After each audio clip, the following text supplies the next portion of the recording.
兄弟们，我又带着恐怖片来了。今天继续讲美恐系列布袋头。这个片设定的很奇葩，讲的是一个怪物能把人复活，只要把去世的人留的遗物给他，不管你七大姑八大姨，他都能给你复活了。好了，咱们废话不多说了，请跟随我的解说慢慢品味。故事发生在一个酒馆里边，这个老板刚刚熄灯，门外就突然传出来敲门的声音。等他打开门一看，发现门口那个人正坚定地看着自己。男人进来后的第一句话就说：“我想见见他。”这里导演挖了一个坑啊！当时我看的时候也一脸懵，这个他是谁？但不过慢慢你就明白了，我们不知道，但是老板知道那个他是谁。这老板一听啊，又来找他，便一口回绝了。这男人一想也对，不能白嫖，然后他就拿了2000块钱放桌子上了。老板见到钱后丝毫不为所动，我对钱没有兴趣，你回去吧。最后男人也很无奈，就只能转身回家了。等男人走后，老板又拿起了摄像机，讲述了这个房子的故事。他说这个酒馆里面有一个特殊的房客，他住在地下室里边，而且被束缚着。还说如果这栋房子的房契上面有你的名字，那你就是他的监管者，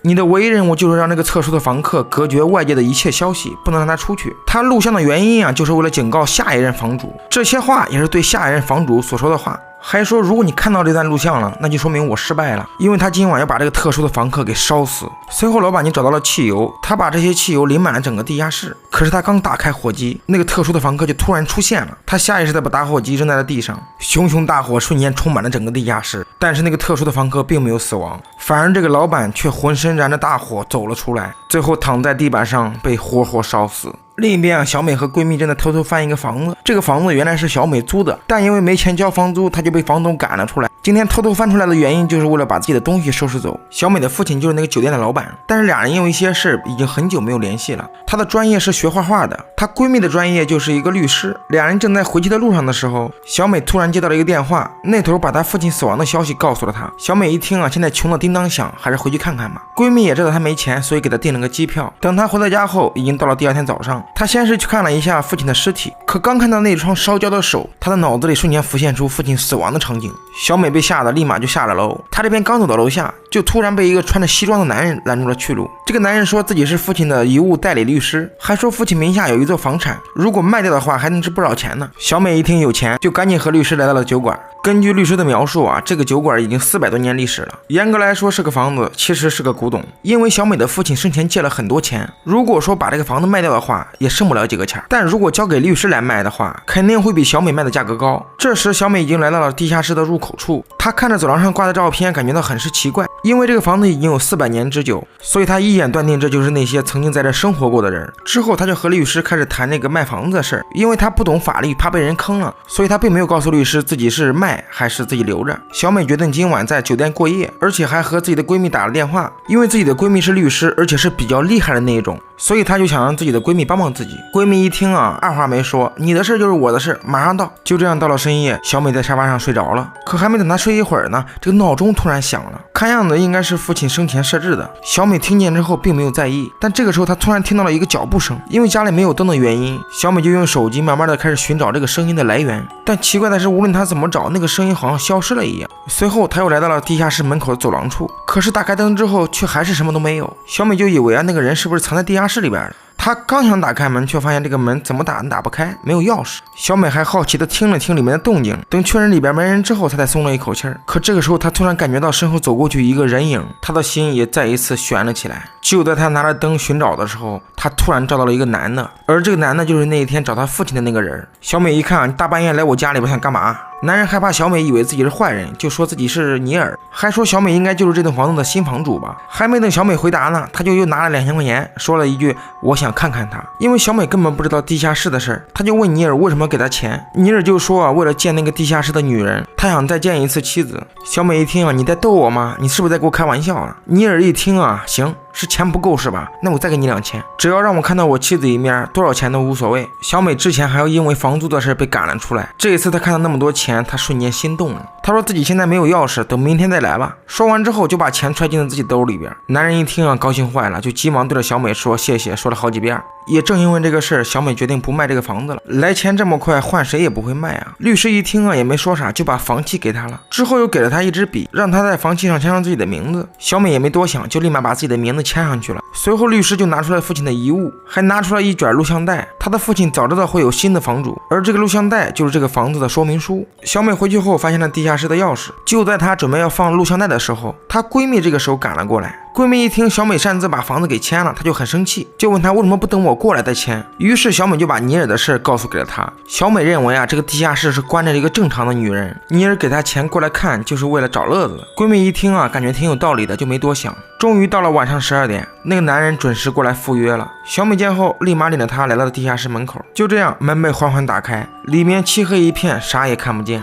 尼尔应该已经来过很多次了，他慌忙拿出火柴点燃了旁边的油灯。等来到地下室之后，他们又打开了电灯。只见地下室中间放着2把椅子，而且旁边的桌子上还放着一个诡异的雕像。尼尔见后对流程很是熟练，他先是对椅子后面的洞喊了2声哈喽，还说如果你在里边的话就出来吧。这个时候小美还认为里面是个正常的女的，这会儿应该上厕所呢。见那个女的迟迟没有出来，小美就不耐烦的说了一句出来吧出来吧，等着呢。这个时候洞里面突然传出来一种奇怪的声音，然后又从洞里面缓缓伸出来一只手。没多久洞里的女人走了出来，她头上有一个很大的麻袋，而且走路姿势特别诡异。男人并没有害怕，说自己的妻子去世了，他想和妻子说说话。怪物听后并没有搭理他，而是径直的朝着小美走了过去。小美这一看害怕坏了，她就下意识的说了一句别碰我，停下来。但她没想到这个怪物真的停止了脚步。见到这样说话有用，小美再次命令怪物说退后退后。怪物一听也很听话，就立马后退了2步。这时尼尔说他只服从于你，现在让他坐到椅子上去。小美一听啊，那不行，得加钱。男人丝毫没有犹豫，就说了一句没问题，多少都行。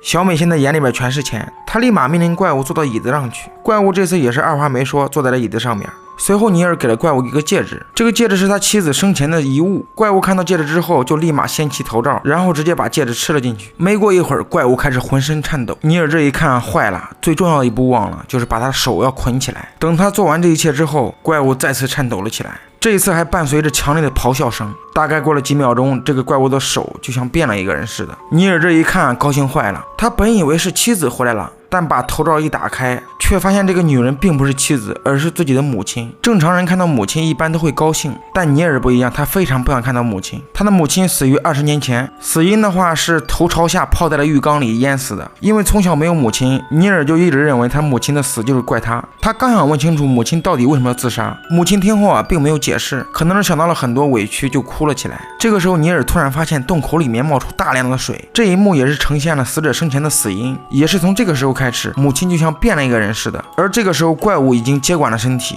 他借着这个身体就开始说一些比较扎心的话，还说如果尼克想要知道原因的话，就必须要亲他一口。说完之后就把头伸了过去，这一幕很诡异啊。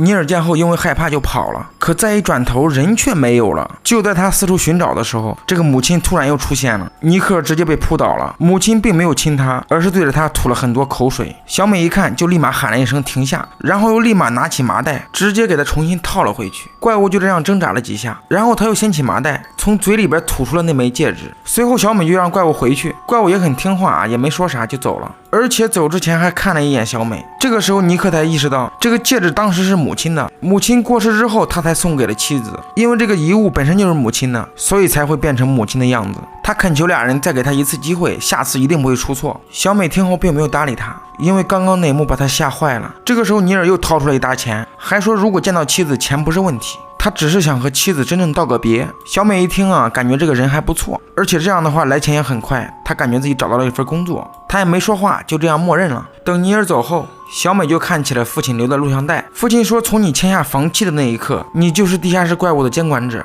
其他人的话他都不会听，只会听你的。还有地下室里边那个洞，如果站在洞外边他不会伤害你，所以一定要远离那个洞口。而且还说如果你要让他变成死去的人，这个时候你只有2分钟时间，2分钟以后怪物就会接管身体。如果长时间不给他戴上头套，那么他就会越来越强。而且从你签上房契的那一刻，怪物的诅咒也随之而来。你一旦离开这个酒馆，就会发生各种不好的事儿，要么身边的人死亡，要么就是自己生病。你唯一的任务就是不让他和外界有联系，而且千万不能走出那个地下室。但怪物会用各种方法让你放他自由。闺蜜听完故事之后啊，就想着要走，但小美这个时候却不同意了。她认为俩人走了之后，他们还会变得和以前一样穷。现在已经知道规则了，为什么不好好利用这个机会去赚很多的 money？ 这个时候闺蜜又说了，你如果一直利用怪物的话，他就会越来越强，到时候俩人都跑不掉。小美听后就急忙解释说，就这几天，就这几次，等把钱赚够，他们就远走高飞。闺蜜这个时候也相信她说的话了。随后小美就在地下室的台阶上写了一句禁止跨越这里，然后又命令起了怪物，让他不能跨越这个阶梯。为了以防万一，小美还给自己准备了一个项链，就是保护自己的意思。到了第二天，小美来到了尼尔家里。尼尔说他妻子死亡没多久，因为太过怀念妻子，所以他加入了一个悲伤小组。而地下室女人的故事，正是他小组的人告诉他的，只需要付$2000就能见到你想见到的人。当时尼尔太想念妻子，所以就抱着试试的态度找到了小美的父亲，也就是开头那一幕。另一边，闺蜜刚收拾完东西，这个时候墙上的一幅照片掉了下来，这可把闺蜜吓坏了。她小心翼翼地上前把照片拾了起来。她发现曾经找小美的那个律师在照片上正在和另外一个男的站在一块儿，而且闺蜜还发现照片的背面有一个人名。闺蜜拿起房契一看，这个人名果然在房契上面，没错，他就是前任房主。闺蜜好奇的上网一搜，还发现这个老板是在酒馆里边自杀的。就在闺蜜想要关电脑的时候，那个男人赫然出现了。闺蜜被吓得差点一屁股坐在地上，那个男的还对她笑，闺蜜就急了，拿起棍子就想反击。可这个时候男人却突然消失了，她也没多想，就感觉自己出现幻觉了。没过一会儿，尼尔又来了，这一次他又给了怪物一次妻子的遗物。怪物在嘶吼一声过后就晕了过去。小美也在这个时候开始2分钟倒计时。等尼尔掀开头罩之后，他发现这次妻子竟然真的回来了。激动完过后的尼尔就开始问妻子，你记不记得你最后做的一件事是啥？妻子表示她根本不记得了，她只记得当时在开车，然后这个眼睛不知道咋了就开始模糊不清。现在的妻子并不认为自己死了，她感觉自己好害怕。而这个时候2分钟已经过去了90秒，为了让妻子死得明白一些，尼尔就说你是死于车祸，你现在已经死了。说完之后，他的表情瞬间变，这一次他直接问了一句狠的，你当时在和谁约会？妻子一听懵了，就不知道该怎么办了。而这个时候时间还剩10秒钟，尼尔听后瞬间暴怒起来，开始质问妻子那个第三者到底是谁。可还没等妻子说话，时间到了，妻子的身后也出现了他出车祸的场景。而这个时候怪物也才刚刚接管，小美刚准备把布袋套头上去，这个时候椅子突然向后平移了过去，随着一声撞车的声音，整个地下室再次变黑了起来。等灯光再次闪起的时候，小美却发现椅子上的人呢？小美转头一看，发现就在旁边背对着她。随后小美就鼓起勇气，开始缓缓走到她身边，把布袋套头上去。可还没套上呢，那个女人突然转身，小美被吓得一屁股坐在了地上。怪物看到之后立马冲了过来，并且捂住了她的嘴，但他并没有伤害小美，而是捂了一会儿过后就站起来走了。小美这个时候宣示主权，我是你的监管者，你不能伤害我。怪物这个时候不服气了，就说了一句话，我们都是囚犯。这句话说的非常有道理，虽然小美是监管者，但她一辈子都不能离开这个房子，就和怪物一样，一辈子只能住在洞里边。等他们出来过后，小美和闺蜜很是生气，因为尼尔根本不是来道别的，而是想查清楚这个绿帽子是谁给戴的。最后尼尔就离开了这里，小美则是一个人在酒馆里喝酒。就在她怀念父亲的时候，镜子里却出现了父亲的影子。小美见后并没有害怕，而是用眼神死死盯着父亲。没过一会儿，她就看到了父亲生前烧怪物的全部过程。父亲和尼尔一样复活了自己的妻子。前2分钟两人聊得很愉快，父亲还告诉妻子自己得了重病，想去看看女儿小美。等真正道完别之后，2分钟倒计时响了，随后父亲就开始拿汽油，然后又对着怪物四周开始撒，嘴里还说着我要把这里烧成灰烬，这样的话就没有监管者了，所有的一切都会消失，包括怪物。这个时候怪物还假装说自己是他的妻子，手下留情，但父亲知道他根本不是妻子，随后就把汽油淋满了他的全身。怪物看这招没用之后就愤怒了，向外发出的力量直接震碎了灯泡。等父亲打着火机之后，怪物也在同时控制住了父亲。只见父亲朝着火堆走去，而怪物根本不怕火，这一切都是他的计谋。最后父亲被活生生烧死。怪物看到之后就露出了诡异的笑容，因为小美的专业是画画，所以他就把怪物的样子画了下来。到了深夜，小美正在睡觉的时候，她又听到了父亲在喊她。小美本想着和闺蜜一块去看看，可她却发现这个时候的闺蜜却不见了。小美在寻找的时候，突然听到地下室有动静，她以为是闺蜜，就掂着灯赶了过去。可刚到地方，这个父亲突然又出现了，说了一句快跑小姑娘，然后就径直的朝洞里走去。小美这一看啊，就立马叫住了父亲。父亲听后啊，就转身说了一句你永远不敢进来。这个时候小美突然发现父亲的脸上好像有根线，父亲一摸啊，掉了一块皮，然后他一直撕，把皮都撕掉了。这一块太恶心了，我就打码了啊。最后撕的就剩下了一块布袋头。小美一看就气坏了，就立马掐住他的脖子，质问怪物把我父亲怎么了。可还没掐一会儿呢，自己却上不来气儿了。小美急忙掀开布袋，发现此时的怪物已经变成了自己。没一会儿，小美就从噩梦中醒来，让她喘不上气的原因就是那根项链。随后小美就开始寻找剪子，可能是太过慌乱了，那个剪子掉在了地上。就在小美快要被勒死的时候，闺蜜听到声音之后就赶了过来，然后捡起地上的剪刀给她剪断了。经历过这个事之后啊，小美就决定把房子卖了。可她刚来到这个律师的办公室，却发现这个办公室已经不在了，就像是从来没有存在过一样。回到家之后，闺蜜就给小美看了那天发现的照片。闺蜜认为这个律师是故意让她签名的，签完之后自己再跑路，于是她就劝小美和自己离开这里。小美听后并没有同意，她感觉有钱的生活是真好，而且她并不想回到以前前普通的生活。闺蜜一听啊，劝不动，就决定自己开车离开吧。可是还没走呢，她看着照片后面那个名字，就想着去她住的地方看看吧。等她到了之后，发现这里面已经荒无人烟了，看样子已经荒废了很多年了。但这一次并不是一无所获，她在墙上发现了很多照片，因为是监视者，所以不能出去。这个男的生前就开始一直寻找出去的办法。闺蜜一看觉得很有用，就拿着箱子把这些带走了。另一边，小美来到地下室，她把父亲的遗物给了怪物。等怪物吃下过后，小美也开始了2分钟倒计时。父亲复活之后，就问小美怎么找到这个地方的。她明明记得自己把这里已经烧毁了。这个时候，小美问父亲，那个女人到底是谁？她为什么会在这里？父亲听后说自己也不知道，他从来没问过怪物是谁，还警告小美千万不要离开这里，因为当时有一年父亲离开了酒馆，但是回来过后，母亲却意外身亡了。这个时候，小美还认为只要把房子卖了，她就可以把怪物甩掉了，但父亲却说，只要你的名字在房契上面，你就不可能甩掉它。很快2分钟倒计时响了，父亲的表情也在同时发生了变化，然后还说出了一句非常经典的话，也许他不是你的诅咒，而你才是他的诅咒。说完之后，父亲的死亡场景重现了，而父亲好像再次接管了身体。他说自己辜负了所有人，想让小美原谅自己，但是千万别再复活我。说完之后，小美就把布袋重新套了回去。小美出来的第一件事就是想把这个房契给烧了，可这个房契就像有魔法一样，根本烧不掉。这个时候，闺蜜带着资料回到了酒馆，她本来想和小美研究一下出去的方法，可是不管她怎么喊都没有人回应她。见找不到小美之后，闺蜜就拨通了小美的电话，可这个时候小美已经在旁边睡着了，根本没有接。闺蜜就想着小美可能有事出去了。她刚来到1楼，这个地下室里边突然发出了动静，她本以为是小美在里边，就走了进去。可进去之后，不但没有发现小美，就连灯的开关也坏了。这个时候，闺蜜突然发现地上有个手表，她刚想捡起来，这个时候怪物出现在了身后。怪物并没有伤害闺蜜，而是捡了一块前任房主的碎报纸塞进了嘴里。闺蜜见后刚想逃跑，这个时候身后突然传出来一个男人的声音。等她向后看去，发现正是那个前任房主。闺蜜见后就问他能不能帮忙找一下那个律师，这样的话她和小美就能摆脱那个怪物了。前任房主一听啊，就说你摆脱不了的，这个事儿和那个律师一点关系都没有。原来啊，就在400年前，